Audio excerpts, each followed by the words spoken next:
Frankenstein, or the Modern Prometheus, by Mary Shelley, 1818 edition. Section 13 of Frankenstein, by Mary Shelley. Volume 2, Chapter 1. Nothing is more painful to the human mind than, after the feelings have been worked up by a quick succession of events, the dead calmness of inaction and certainty which follows and deprives the soul of both hope and fear. Justine died. She rested, and I was alive.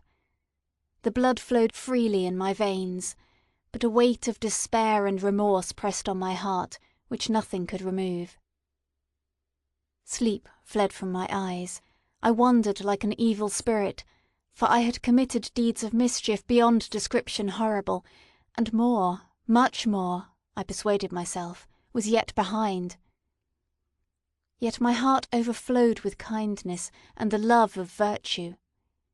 I had begun life with benevolent intentions, and thirsted for the moment when I should put them in practice and make myself useful to my fellow beings. Now all was blasted. Instead of that serenity of conscience, which allowed me to look back upon the past with self-satisfaction, and from thence to gather promise of new hopes, I was seized by remorse and the sense of guilt, which hurried me away to a hell of intense tortures, such as no language can describe. This state of mind preyed upon my health, which had entirely recovered from the first shock it had sustained. I shunned the face of man. All sound of joy or complacency was torture to me. Solitude was my only consolation. Deep, dark, death-like solitude. My father observed with pain the alteration perceptible in my disposition and habits, and endeavoured to reason with me on the folly of giving way to immoderate grief. "Do you think, Victor," said he, "that I do not suffer also? No one could love a child more than I loved your brother." Tears came into his eyes as he spoke. "But is it not a duty to the survivors that we should refrain from augmenting their unhappiness by an appearance of immoderate grief? It is also a duty owed to yourself, for excessive sorrow prevents improvement or enjoyment, or even the discharge of daily usefulness, without which no man is fit for society." This advice, although good, was totally inapplicable to my case. I should have been the first to hide my grief and console my friends, if remorse had not mingled its bitterness with my other sensations. Now I could only answer my father with a look of despair, and endeavour to hide myself from his view. About this time we retired to our house at Belrive. This change was particularly agreeable to me. The shutting of the gates regularly at 10 o'clock, and the impossibility of remaining on the lake after that hour, had rendered our residence within the walls of Geneva very irksome to me. I was now free. Often, after the rest of the family had retired for the night, I took the boat and passed many hours upon the water. Sometimes with my sails set I was carried by the wind, and sometimes, after rowing into the middle of the lake, I left the boat to pursue its own course, and gave way to my own miserable reflections. I was often tempted, when all was at peace around me, and I the only unquiet thing that wandered restless in a scene so beautiful and heavenly, if I except some bat or the frogs, whose harsh and interrupted croaking was heard only when I approached the shore. Often, I say, I was tempted to plunge into the silent lake, that the waters might close over me and my calamities for ever. But I was restrained when I thought of the heroic and suffering Elizabeth, whom I tenderly loved, and whose existence was bound up in mine. I thought also of my father and surviving brother. Should I by my base desertion leave them exposed and unprotected to the malice of the fiend whom I had let loose among them? At these moments I wept bitterly, and wished that peace would revisit my mind, only that I might afford them consolation and happiness. But that could not be. Remorse extinguished every hope. I had been the author of unalterable evils, and I lived in daily fear lest the monster whom I had created should perpetrate some new wickedness. I had an obscure feeling that all was not over, and that he would still commit some signal crime which, by its enormity, should almost efface the recollection of the past. There was always scope for fear, so long as anything I loved remained behind. My abhorrence of this fiend cannot be conceived. When I thought of him, I gnashed my teeth, my eyes became inflamed, and I ardently wished to extinguish that life which I had so thoughtlessly bestowed. When I reflected on his crimes and malice, my hatred and revenge burst all bounds of moderation. I would have made a pilgrimage to the highest peak of the Andes, could I, when there, have precipitated him to their base. I wished to see him again, that I might wreak the utmost extent of anger on his head, and avenge the deaths of William and Justine. Our house was the house of mourning. My father's health was deeply shaken by the horror of the recent events. Elizabeth was sad and desponding. She no longer took delight in her ordinary occupations. All pleasure seemed to her sacrilege toward the dead. Eternal woe and tears, she then thought, was the just tribute she should pay to innocence, so blasted and destroyed. She was no longer that happy creature who in earlier youth wandered with me on the banks of the lake, and talked with ecstasy of our future prospects. She had become grave, and often conversed of the inconstancy of fortune and the instability of human life. "When I reflect, my dear cousin," said she, "on the miserable death of Justine Moritz, I no longer see the world and its works as they before appeared to me. Before, I looked upon the accounts of vice and injustice that I read in books or heard from others, as tales of ancient days or imaginary evils. At least they were remote, and more familiar to reason than the imagination. But now misery has come home, and men appear to me as monsters thirsting for each other's blood. Yet I am certainly unjust. Everybody believed that poor girl to be guilty, and if she could have committed the crime for which she suffered, assuredly she would have been the most depraved of human creatures. For the sake of a few jewels, to have murdered the son of her benefactor and friend, a child whom she had nursed from its birth and appeared to love as if it had been her own. I could not consent to the death of any human being, but certainly I should have thought such a creature unfit to remain in the society of men. Yet she was innocent.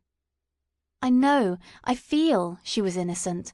You are of the same opinion, and that confirms me. Alas!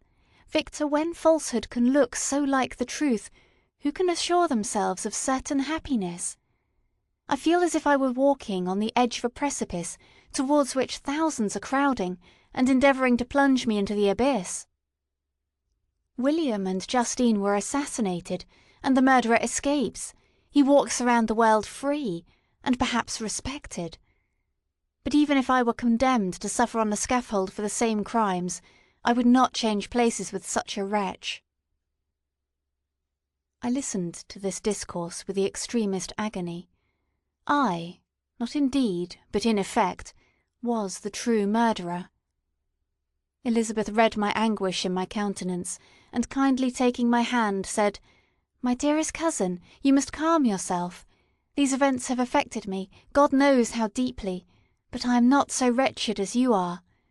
There is an expression of despair, and sometimes of revenge, in your countenance that makes me tremble. Be calm, my dear Victor. I would sacrifice my life to your peace. We surely shall be happy, quiet in our native country, and not mingling in the world. What can disturb our tranquillity?" She shed tears as she said this, distrusting the very solace that she gave, but at the same time she smiled, that she might chase away the fiend that lurked in my heart.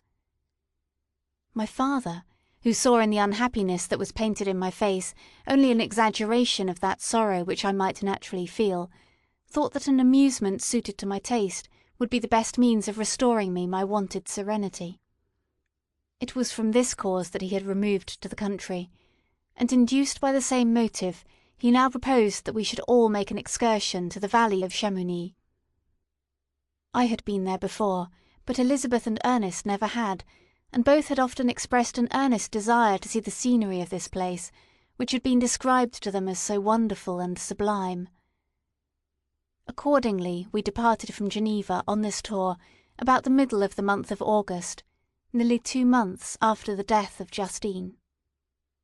The weather was uncommonly fine, and if mine had been a sorrow to be chased away by any fleeting circumstance, this excursion would certainly have had the effect intended by my father. As it was, I was somewhat interested in the scene. It sometimes lulled, although it could not extinguish my grief. During the first day we travelled in a carriage. In the morning we had seen the mountains at a distance, towards which we gradually advanced.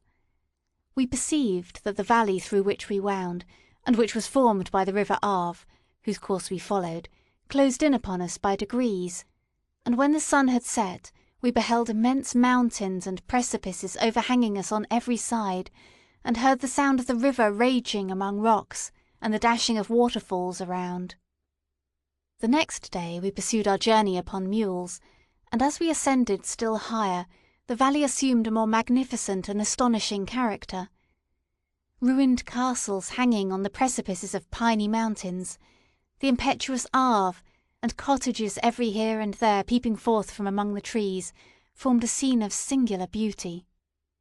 But it was augmented and rendered sublime by the mighty Alps, whose white and shining pyramids and domes towered above all, as belonging to another earth, the habitations of another race of beings.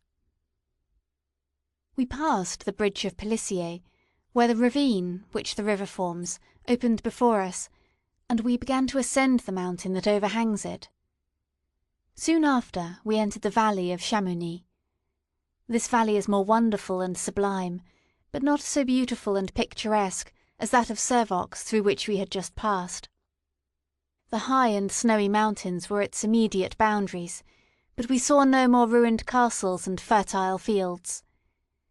Immense glaciers approached the road, we heard the rumbling thunder of the falling avalanche, and marked the smoke of its passage. Mont Blanc, the supreme and magnificent Mont Blanc, raised itself from the surrounding aiguilles, and its tremendous dome overlooked the valley. During this journey I sometimes joined Elizabeth, and exerted myself to point out to her the various beauties of the scene. I often suffered my mule to lag behind, and indulged in a misery of reflection. At other times I spurred on the animal before my companions, that I might forget them, the world, and more than all, myself. When at a distance, I alighted, and threw myself on the grass, weighed down by horror and despair.